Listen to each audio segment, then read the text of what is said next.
Nangyari kay Nino Mulak, ikinalungkot ng mga netizens.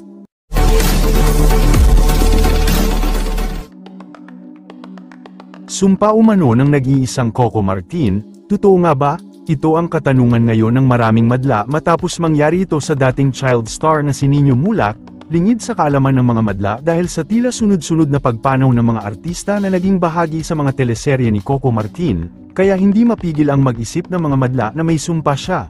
Matatanda ang ilan lamang sa mga artistang pumanaw na napanood noon sa Ang Probinsyano at Batang Quiapo, ay sina Susan Roses, Ronaldo Valdez, Eddie Garcia, at pinakahuli ay si Jacqueline Jose, at muli na namang lumutang ang mga komento ng mga madla na di umano'y may sumpa si Coco, dahil sa nangyari na ito sa aktor na si Nino Mulak.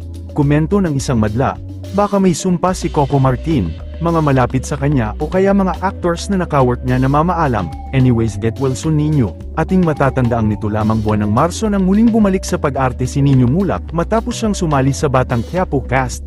Ginagampanan niya ang karakter ni Baste na amo ng karakter naman ni Ivana Alawi na si Bubbles.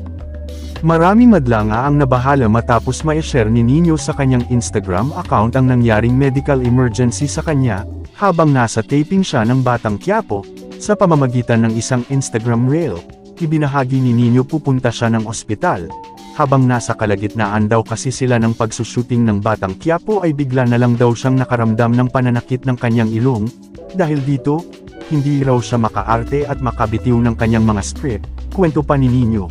May tigyawat umano na tumubo sa loob ng kanyang ilong na naging dahilan ng pamamaga ng kanyang ilong.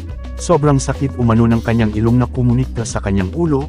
Pagbabahagi pa ni Nino, "Guys, nandito ako ngayon sa kotse, nakasunod kami sa ambulance, kasi nagsushooting kami ng Batang Quiapo tapos sobrang sakit ng ilong ko dahil may tigyawat sa loob, namamaga na kaya pupunta kami ng hospital para ipa-inject, sobrang sakit talaga, hindi ko na kaya mag-dialogue tsaka hindi na ako makaarte ng maayos dahil sa sobrang sakit, kaya raw nila mas minabuti na pumunta na sa ospital dahil alam niyang delikado na umano ang kanyang kondisyon. Dahil konektado umano ang parte na iyon ng kanyang ilong sa utak, pagpapatuloy pa niya, hindi ko na talaga kaya mag-shoot dahil talagang tumitibok yung sakit. Alam niyo naman, delikado pag dito sa part na ito, kasi malapit sa utak." Samantala, bumuhos naman ang panalangin para sa aktor na si Nino Mulak.